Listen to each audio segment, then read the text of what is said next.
O nosso protagonista chamado Kim teve sua vida virada de cabeça para baixo quando a dungeon apareceu na porta do seu apartamento, ficando preso. No começo, ele ficou fascinado com isso, sentindo-se como o protagonista de uma história de fantasia ao explorar a dungeon. No entanto, esse sentimento desapareceu rapidamente quando ele se deparou com monstros e quase morreu. Mesmo não querendo entrar na dungeon novamente, ele foi obrigado a retornar, iniciando sua jornada. Após derrotarem um boss do primeiro andar, eles finalmente pisam no segundo andar pela primeira vez, mas logo percebem que o nível dos monstros era muito mais alto do que eles pensavam. Essa é a parte 2, se ainda não viu a outra parte, deixarei uma playlist abaixo para vocês. Agora, continuaremos de onde paramos. Kim pergunta a Kesley e a Kai a opinião dele sobre o nível dos monstros do segundo andar. Kai responde que os monstros estavam um pouco mais fortes. Kesley diz que o Orc é mais difícil de lutar devido à sua altura e força, mas está a mais ou menos no mesmo nível do Goblin lutador. Ele menciona que devem tomar cuidado para não ficarem cercados e começar com magia deve deixar a batalha mais fácil. Após isso, Kesley pede para Kim comprar equipamentos para eles. Kai também explica que há uma boa razão para isso, pois como eles são esqueletos, não têm peso suficiente para ter poder destrutivo. E por isso, eles têm que aumentar seus pesos com equipamento. Kesley, zangado, fala que com bom equipamento vão massacrar o Orc facilmente. Christina também sugere que além do equipamento, eles poderiam fazer um núcleo. Kim pergunta o que seria isso, e Christina fica irritada pois já havia ensinado a ele antes. Com isso, ela diz que parece que ele precisa estudar mais. Kim tenta se safar dizendo que processar tanta informação em pouco tempo faz que ele esqueça algumas coisas. Sem opções, Christina decide explicar novamente.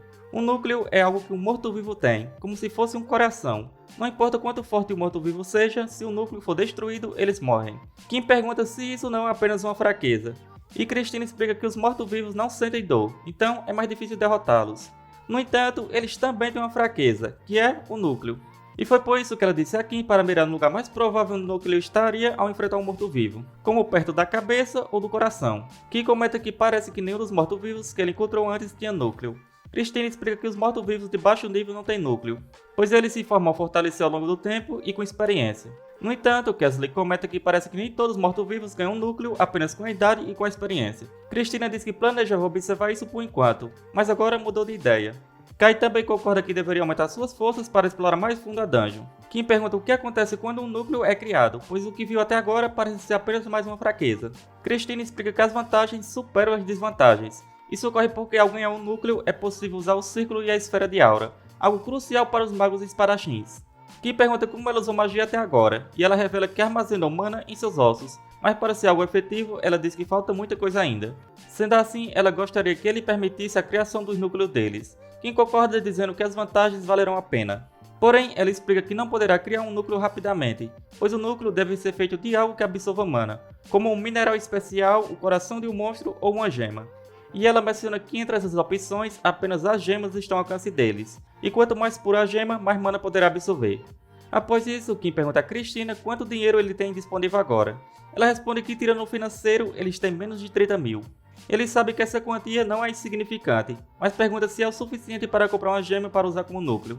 Porém, ela revela que o preço é muito alto apenas para comprar uma gema.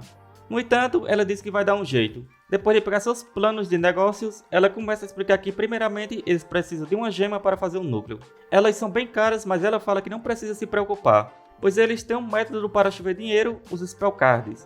Ela diz que ao vender Spell Cards podem ganhar dinheiro suficiente para fazer um núcleo.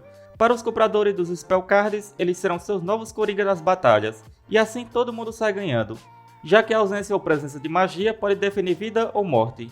Ela pergunta se estão preocupados com o custo de produção dos Spell Cards, mas ela também fala que é fácil de resolver, onde se o pó de cristal de mana é usado ao máximo que dá, eles poderão fazer 100 cards com apenas 1 kg de pó. Kim fica surpreso, e ela também comenta que calculando a chance de falha e os outros custos como taxa de trabalho manual, ela chegou ao valor de venda de 3 mil por card. Em seguida, ela entrega os detalhes para eles. Kim questiona se os cards não estão muito caros, questionando se talvez não possam ser vendidos por esse preço. Mas rapidamente Kesley fala que o preço é nada comparado com o preço da vida. Christina também menciona que exploradores ganham proporcionalmente ao perigo que enfrentam. Ela também diz que vai vender na Dungeon Web, onde após conversar com os admins, eles rapidamente deram permissão e ainda disseram que fixariam o post de venda. Devido a isso, Kim fala que não devem mais hesitar e que devem começar agora mesmo. Kai comenta que o segundo andar ainda é perigoso na condição atual deles, então a exploração será difícil. Christina fala que mesmo assim eles têm que continuar explorando, senão irão perder a base. Devido a isso, Kim sugere que lutem apenas uma vez sempre que forem na dungeon, sem sobrecarregar. E pouco tempo depois, eles criam o post de venda dos Spell Cards. E para a surpresa de Kim, eles se esgotam em apenas 5 minutos. Ele fica até assustado com a quantia de dinheiro que nunca tinha visto antes na sua vida. Cristina comenta que agora tem dinheiro mais do que suficiente para fazer um núcleo. Kim fala que precisam começar a fazê-los em breve, mas decide descansar um pouco antes. E já que precisam fazer uma limpeza no quarto, Cristina concorda. Alguns dias depois, os três finalmente conseguem seus núcleos de mana. Cristina menciona que agora não terá mais problemas ao usar magia de terceiro círculo. Kim pergunta se faz tanta diferença assim, mas fala que seria um problema se não fizesse diferença, considerando que gastaram 1,6 milhões. Cristina fala que o lado bom é que usando gemas artificiais em vez de naturais, eles economizaram bastante. Como a capacidade de mana dela é 70% da capacidade de uma gema natural, Cristina disse que colocou 5 gemas em seu corpo por enquanto.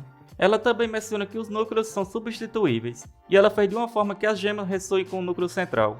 Então, quando ela adicionar esse núcleo central, ela poderá se tornar muito mais poderosa. Em seguida, Kim decide verificar os status deles. Cristina está no nível 15, Kesley está no nível 15 também, e Kai está no nível 13.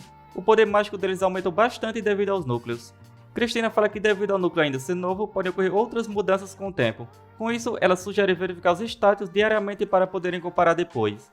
Quem confirma e menciona que com essa enorme evolução do poder mágico, agora será bem mais fácil lutar na dungeon.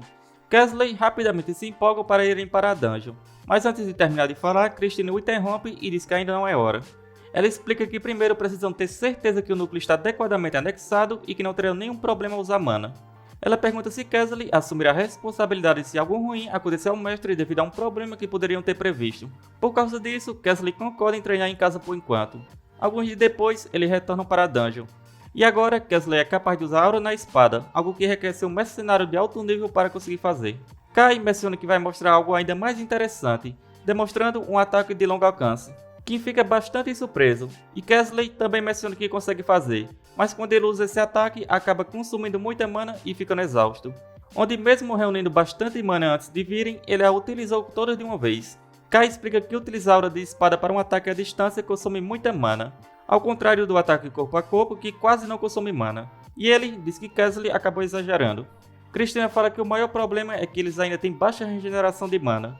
Com isso, ela decide fazer experimentos com a gravação de matrizes mágicas de absorção de mana dentro do núcleo deles. E como Kesley não conseguia mais lutar, Kim decide retornar antes que mais monstros apareçam. Porém, logo em seguida vários gnolls aparecem. Cristina pede para Kim se acalmar e conjura 2 magias, uma de raio e outra de gelo, para prender os gnolls. Em seguida, ela pede a Kai para finalizá-los, e ele rapidamente elimina todos os gnolls facilmente. Após isso, Cristina fala para Kim que o mago precisa se manter calmo sempre, pois se entrar em pânico não conseguirá usar suas habilidades ao máximo, onde no pior dos casos, isso poderá levá-lo à morte. Kim confirma dizendo que ainda falta muito para ele se tornar um bom mago, mas Kai comenta que ele está indo bem, considerando que há pouco tempo o mestre era apenas uma pessoa comum.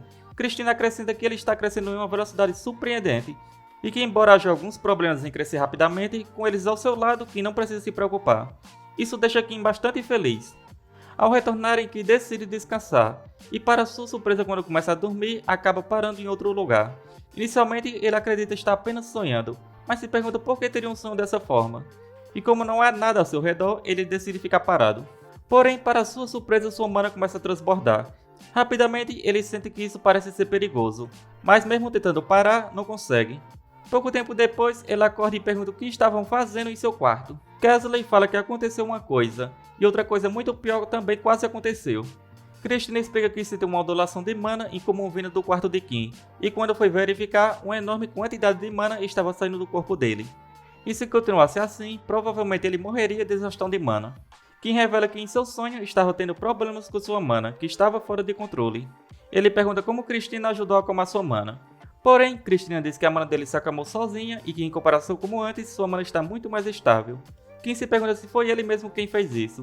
Em seguida, ele usa uma magia, dizendo que a mana está dentro do seu corpo, portanto está sob seu controle. E isso significa que ele consegue controlar sua mana como quiser.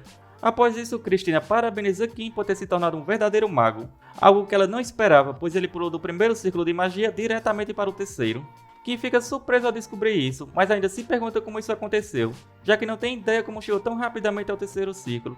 Cristina explica que a magia é um campo de estudo profundamente conectado com a mente dele, e não é incomum ocorrer uma evolução tão grande assim. Kim pergunta se teve alguma iluminação ou algo do tipo, pois não sentiu que fez algo incrível. Christina responde que a iluminação nem sempre precisa ser algo incrível. É simplesmente aprender mais sobre si mesmo e alcançar um nível mais alto. E também, essa iluminação é diferente de pessoa para pessoa. Mas apesar disso, ela fala que os magos são uma classe que compartilha sua iluminação com os outros, independente do valor desse potencial. Isso também se aplica a ela. Então, ela pede a Kim que a ensine sobre a iluminação que o mestre recebeu. Após esses eventos, Christina explica que usando o talento de controle junto com o talento de bênção de mana, é possível fazer a mana se mover em vez de apenas utilizá-la. Isso permite conjurar magia sem precisar falar o nome dela, pois qualquer magia que ele já conheça está sob seu controle.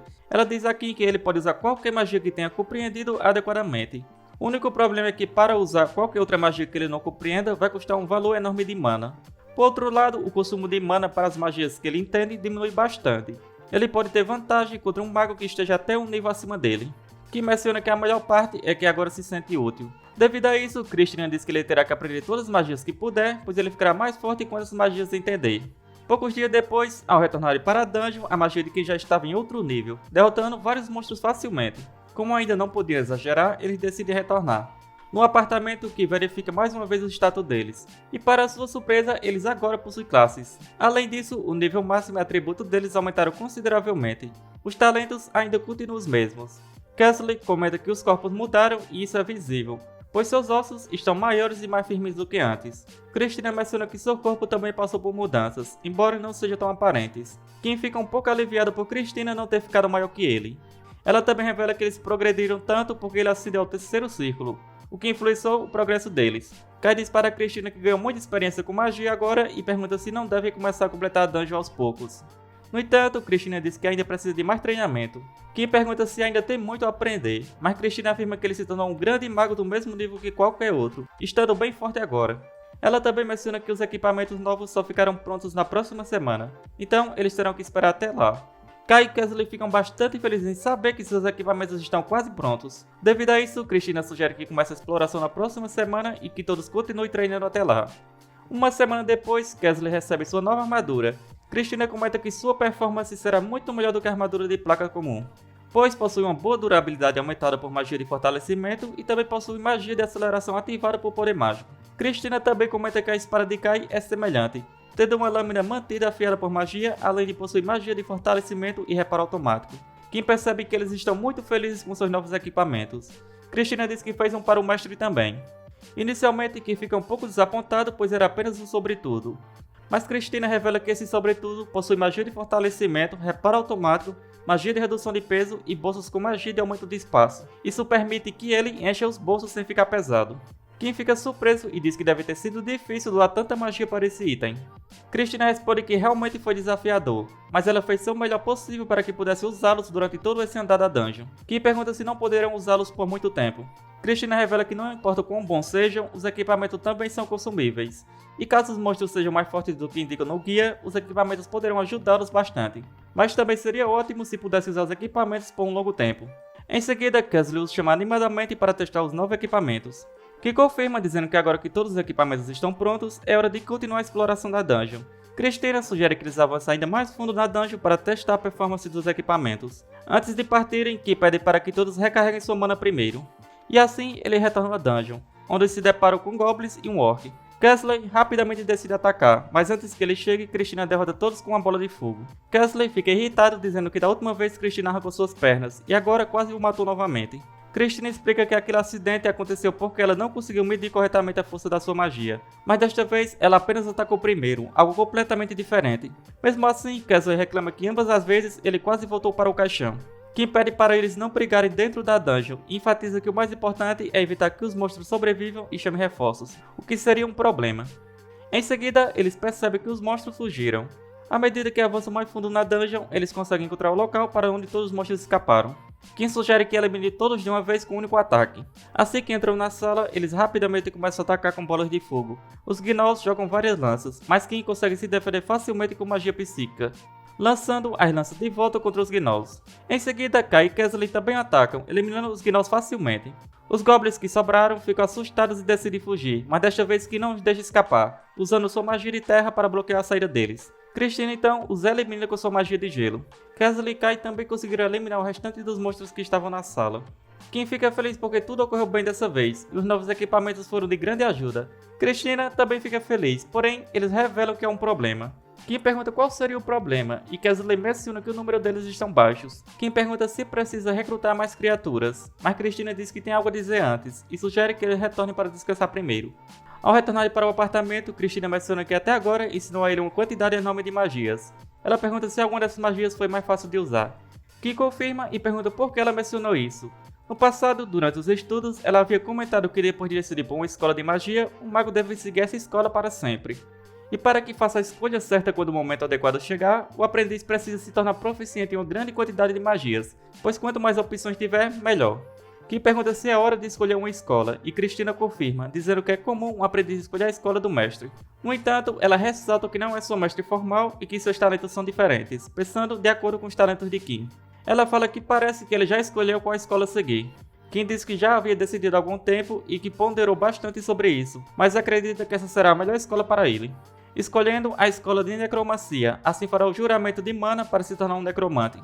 A escola da necromancia foca na invocação de mortos-vivos e também na criação de golems e quimeras. Além disso, trabalha com venenos, maldições e reagentes químicos. Apesar de estar entre as 5 melhores dentre as diversas escolas oficiais, devido às características mágicas, os necromantes são considerados monstros perigosos. Devido a isso, Cristina afirma que ainda é muito cedo para ele fazer o juramento de mana, sendo mais prudente tomar essa decisão depois de aprender mais algumas magias. Kim ressalta que uma vez que se faz o juramento de mana, sua mana aumentará proporcionalmente à sua escola. Cristina confirma, dizendo que aprender a magia da sua escola também se torna mais fácil. Porém, por outro lado, fica mais difícil aprender magias de outras escolas. E também pode haver até magias que ele não possa mais usar. Mesmo assim, Kim afirma que já fez sua escolha. Cristina pergunta qual é o motivo dele escolher essa escola. E Kim responde que são 2 motivos. Primeiro é sua intuição, pois sempre que ele aprende magia relacionada à escola de necromancia, sente que pode ficar mais forte ao escolhê-la. Segundo, é por causa de Cristina, Kesley cai, mencionando que acredita que foi o destino que os uniu, pois se ele aprender magia da escola de necromancia, poderá ajudá-los, e também eles ao seu lado o ajudarão muito. Cristina fala que seus motivos, intuição e destino não são realmente motivos sólidos para um mago. Kim menciona que ela havia dito anteriormente que os magos às vezes agem por impulso, então ele estava apenas seguindo seu impulso. Cristina revela que o caminho que ele escolheu será difícil, pois poderá ser detestado e considerado um inimigo público. Kim responde que será difícil, mas se isso acontecer, ele quer continuar, pois não tem intenção nenhuma de mudar de ideia. E pede a Cristina que o ajude caso ele se arrependa no futuro. E se desviar ou fizer algo imperdoável, pede a ela para detê-lo. Kai e Kesley estavam ouvindo tudo pela porta e dizem que não deixarão seu mestre se perder em seu caminho. Então ele não precisa se preocupar. Cristina entende a intenção de seu mestre e diz que não tentará convencê-lo do contrário. Assim, Kim decide fazer o juramento de mana, iniciando seu caminho como um necromante. Após o juramento, Cristina diz que ele agora é um necromante e deseja sucesso a ele como mago. Em seguida, Kim pergunta como conseguir um grimório mágico da escola de necromancia. Ela responde que isso é fácil, pois eles são vendidos no site da Dungeon Web, porém são muito caros. Onde um grimório de primeiro círculo custa cerca de 500 mil, um de segundo círculo custa 1 milhão e um de terceiro círculo custa 2 milhões. Kim fica surpreso e pergunta se podem comprar. Cristina responde que eles podem comprar os de primeiro e segundo círculo. Kim pergunta como ficarão as finanças após isso. E Cristina responde que existe um ditado que diz que o homem nasce sem nada e morre sem nada. Com isso, ela o encoraja a ir gastar. Poucos dias depois, eles retornam à dungeon, e Kim pede a eles para cuidarem da defesa enquanto ele se carrega sozinho dessa vez. Com sua habilidade de necromante, ele invoca vários esqueletos.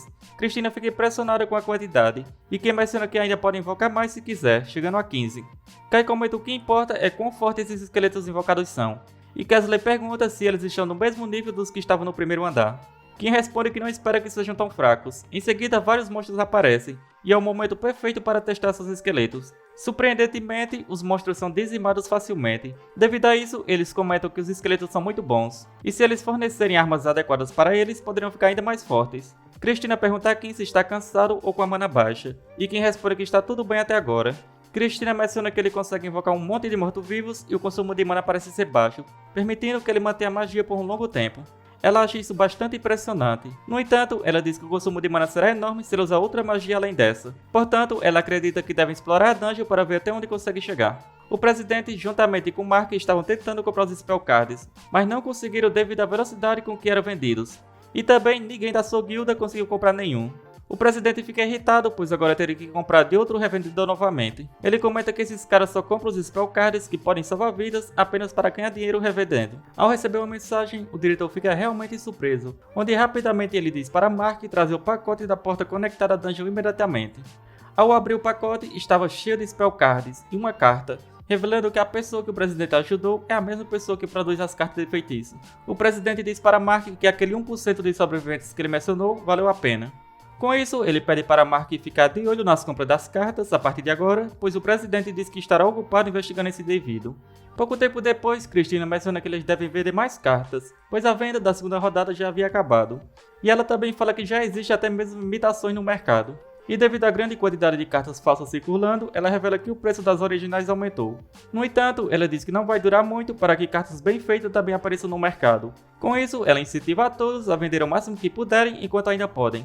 Alguns dias depois, eles retornam para a dungeon, que lembra que de acordo com o passo a passo na dungeon web, deveriam encontrar lobos atrozes e slime no terceiro andar. Devido a isso, eles devem prestar atenção nos slimes, pois eles possuem ácido que pode corroer seus equipamentos. Quem diz para Kesley e Kai tomarem cuidado redobrado. Kesley questiona se devem confiar nesse passo a passo, já que o primeiro e o segundo andar apresentaram várias diferenças. Christina diz que o chefe do segundo andar era bem mais forte do que descrito no passo a passo. O chefe, um orc mago, estava próximo do terceiro ciclo, e era mais forte do que esperado. Porém, mesmo assim, um orc ainda é um orc, e eles conseguiram derrotá-lo facilmente. Em seguida, Kai comenta que algo está um pouco estranho, pois eles deveriam estar encontrando monstros agora, mas até o momento não encontraram nenhum. Ele sugere que seja melhor investigar a situação antes de continuar explorando. Christina confirma, pois também não sentiu nenhum sinal de vida até agora. Diante disso, Kim decide usar sua habilidade necromante para criar fantasmas e assim procurar os monstros pela dungeon. Kesley comenta que os monstros podem estar se escondendo e esperando para fazer uma emboscada. Kim concorda que isso pode ser verdade, já que eles se tornaram mais fortes, mas mesmo assim ele diz que não devem baixar a guarda. Após Kim usar sua força mental, ele consegue encontrar uma sala. Após caminhar um pouco, eles chegam à porta. Christina menciona que é uma sala de chefe, mas mesmo assim ela não sentiu nenhum sinal de monstros ao redor, apenas neste lugar. Kim comenta que não consegue ver dentro da sala com sua força mental, pois é onde os exploradores de dungeon foram completamente aniquilados e uma força está impedindo. Kesley diz que o chefe é um morto-vivo, que pergunta como ele sabe disso, e Kai responde que talvez seja porque eles próprios são mortos-vivos, e por isso conseguem sentir. Christina diz que isso é uma má notícia, pois devido às características dos mortos-vivos, tanto de nível baixo quanto de nível mais alto são difíceis de lidar, onde no pior dos casos eles podem até ser imbatíveis. Kim fala que já percorreram um longo caminho e pelo menos poderia dar uma olhada no tipo de monstro que iriam enfrentar. Com isso, ele sugere usar o seu fantasma para investigar. Christina pede para ele ter cuidado, pois se for realmente um morto-vivo, ele pode ser detectado pelo fantasma. Ao enviar o fantasma, Kim não consegue acreditar no que vê, pois era um monstro horrível. Ao retornarem para o apartamento, Kim estava bastante preocupado. Christina pede para ele contar o que viu no salão do chefe, e Kim revela que era um dragão, um monstro dragão de ossos. Christina comenta que por ele possuir ossos brancos puros, não é um dragão de ossos verdadeiro, já que os dragões são seres capazes de mudar a natureza e assim os atributos de todos os dragões são refletidos em sua aparência, onde um dragão de ossos deve ser um dragão branco, encontrado nas Montanhas Nevadas. Os ossos de um dragão branco emitem tanto frio que podem congelar tudo ao seu redor. Kim comenta que não viu nada de gelo ou congelado no salão de chefe. Diante disso, Christina conclui que aquele dragão só pode ser uma coisa: um morto-vivo imitando um dragão, feito com ossos de outras criaturas, um dragão esqueleto. Kim pergunta o que isso significa, e Christina responde que os dragões esqueletos levam muito tempo para se formar completamente, portanto o que ele viu provavelmente ainda não está concluído. Além disso, enquanto estavam explorando a dungeon agora há pouco, ela pensou em uma teoria interessante. Ela revela que é uma teoria chamada a Lei da Capacidade da Dungeon, onde a dungeon possui uma classificação e o nível dos monstros é decidido com base nessa classificação. Assim, o nível e o número de monstros dentro da dungeon não podem exceder o nível pré-determinado. Uma hipótese é que a razão pela qual não havia nenhum monstro no terceiro andar é porque o dragão esqueleto preencheu toda a capacidade de monstro do andar. Christina sugere que se essa hipótese estiver correta, ela acredita que esse dragão será tão forte quanto todos os monstros que teoricamente existiram nesse andar juntos. Mas, no fim, não importa quanto forte seja, ainda está dentro de uma dungeon de classificação F. Então, eles têm chance. Kim pergunta se eles realmente têm chance, e Christina confirma, dizendo para ele ficar tranquilo, pois ela garantirá a vitória deles. Todos ficam felizes, e a partir daquele dia eles continuaram com treinamento individuais, e 3 meses se passaram. E finalmente chegou o dia de enfrentar o chefe, mas Kim estava um pouco tranquilo, pois o terceiro andar seria o último. Ao chegarem à sala do chefe, Kim comenta que sabe que todos estão cientes de que não terão uma segunda chance, e portanto devem vencer. Assim que entram na sala, Kim rapidamente sente que o dragão ficou mais forte, mas ele também sabia que isso não estava além das suas capacidades. E com seu primeiro movimento, Kim cria vários esqueletos e diz que vai deixá-lo sob o comando de Kai novamente. Em seguida, Kim sente que o dragão está tentando roubar o controle dos seus esqueletos. No entanto, ele está decidido a não permitir que isso aconteça, e assim a batalha se inicia.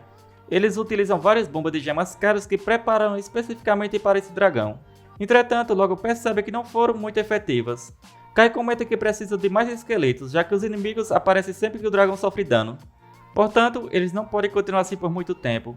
Em seguida, Kai começa a eliminar os esqueletos do dragão juntamente com Kessler. Kessler comenta que a cobertura de prata que eles trouxeram é super efetiva contra os mortos-vivos, mas impede que eles absorvam mana. No entanto, a arma de Kessler acaba quebrando. Em seguida, Kim invoca vários golems de argila e consegue prender o dragão. Após isso, Cristina começa a conjurar uma poderosa magia, criando uma grande explosão que destrói a cabeça do dragão. Kim comenta que o núcleo da cabeça dele deve ter sido destruído. Com isso, ele acredita que venceram, mas rapidamente Kessler é acertado. Ele se pergunta o que está acontecendo. Um dragão esqueleto não é um monstro apropriado para uma dungeon de classificação F. Ele está em uma dungeon dessa classificação foi um acaso do destino, pois o chefe original dentro do terceiro andar era um orc necromante. No entanto, o orc necromante quase morreu nas mãos dos exploradores anteriores. Movido pelo desespero, ele tentou criar um dragão esqueleto. No entanto, o orc necromante não conseguiu controlar o dragão, pois ele era muito poderoso. Livre do controle, o dragão continuou a existir e começou a devorar tudo ao seu redor. Os exploradores da dungeon, seu próprio criador, o orc necromante e até mesmo a própria força da dungeon. Mas mesmo assim, ele ainda era estável, então não tinha um núcleo em sua cabeça. Em seguida, ele consome o poder ao seu redor e restaura sua cabeça. Rapidamente, Ki pede para Cristina preparar sua magia mais poderosa, e eles ganhariam tempo para ela. No entanto, ele comenta que o problema é que aquela última magia que ele usou consumiu toda a sua mana. E ele também acredita que Cristina já está chegando ao seu limite. Como Kessler estava incapaz de lutar, ele decide doar o restante da sua mana para Kim. Mas mesmo depois de receber toda a mana de Kessler, Kim sente que ainda não é o suficiente. Ele sabe que a única coisa que resta é recorrer àquele outro método, onde ele decide drenar sua energia vital em troca de mana. Após fazer isso, ele sente que perdeu algo valioso para sempre. Mana não é o que falta, mas ele sente vazio. Mas ele sabe que precisa sobreviver aquele dia para ter um amanhã. Em seguida, ele convoca mais golems de argila e joga todas suas outras joias restantes em cima do dragão para ganhar tempo. No entanto, o dragão acaba usando um sopro devastador, dizimando tudo à sua frente. Kim fica gravemente ferido, mas ele não quer morrer ali. Ele logo repara que com esse sopro, Kai e Cristina foram completamente destruídos. Ele não sabe mais o que fazer, pois seu inimigo ainda estava forte e ele não consegue mais mover seu corpo. Além disso, nenhum dos seus aliados pode mais lutar. Mas mesmo assim, ele estava decidido a não morrer. Com isso, ele usa sua magia psíquica, sabendo que só há mais uma coisa que ele pode fazer. Ele tem consciência de que se for descuidado pode falhar, mas há uma pequena chance de dar certo, então ele não pode desistir. Kim decide usar sua habilidade de necromancia para domar o dragão. Ao ativá-la, sua mente conecta com a do dragão, onde o dragão diz que o humano não deve tentar controlá-lo, pois ele é um poderoso dragão. Kim, irritado, responde que o dragão é apenas uma pobre imitação de um verdadeiro dragão, uma falsificação. No entanto, ele pergunta qual é o problema de ser falso, já que não existe nenhuma regra que diga que o falso não pode se tornar mais forte que o original. Kim diz para o dragão se render a ele, pois ele o tornará uma imitação melhor que o original. O dragão questiona como um mero humano pode dizer isso, mas Kim responde que os humanos constantemente desafiam novos horizontes e mudam. Mas ele comenta que há um limite para o quanto pode evoluir por conta própria, mas se o dragão se unir a ele, poderá ficar cada vez mais forte juntos. Kim ordena que o dragão se junte a ele, caso contrário, morrerão juntos, pois agora ele é seu comandante. Após isso, o dragão se rende a Kim e se torna seu novo aliado. Kim fica feliz por ter conseguido sobreviver e ter o dragão agora ao seu lado. Em outro lugar que parecia ser apenas mais um simples prédio de escritório, esse lugar na verdade era o quartel-general de suporte da dungeon, que auxiliavam e observavam os exploradores de dungeon em segredo. Um dos funcionários vem entregar o relatório de conclusão da dungeon de Rank F 0795. O seu superior comenta que, sendo apenas uma de Rank F comum, ele não precisa reportar diretamente para ele. O funcionário sabia disso, mas ele fala que muitos aspectos únicos foram encontrados. Com isso, seria mais fácil ele ler os detalhes por si mesmo. Ao pegá-lo, seu superior fala que é bem extenso e pergunta o que realmente aconteceu. Ao ler, ele fica bastante surpreso, dizendo que isso é completamente inacreditável, pois era raro alguém concluir uma dungeon sozinho. Isso aconteceu antes e o problema é que vem depois. E ele fala que ainda apareceu um dragão esqueleto em uma dungeon de Rank F, onde até o domou. E essa pessoa também era criador das cartas de feitiço, sendo um necromante de terceiro ciclo, possuindo um esqueleto especialista em esgrima e um mago esqueleto que provavelmente está no quarto ciclo. E ainda possui um talento raro de ranquear. Seu superior grita dizendo o porquê só recebeu esse relatório agora, onde mesmo sendo tarde, seu superior fala para aumentar o suporte para ele a partir de agora. E assim, chegamos ao final deste vídeo. Como sempre, espero que tenham curtido. Não se esqueça de deixar o seu like e se ainda não é inscrito, não custa nada se inscrever. Isso me motiva bastante a trazer novos vídeos o mais rápido possível. Se chegou até aqui, só tenho a agradecer. Nos vemos no próximo vídeo. Falou!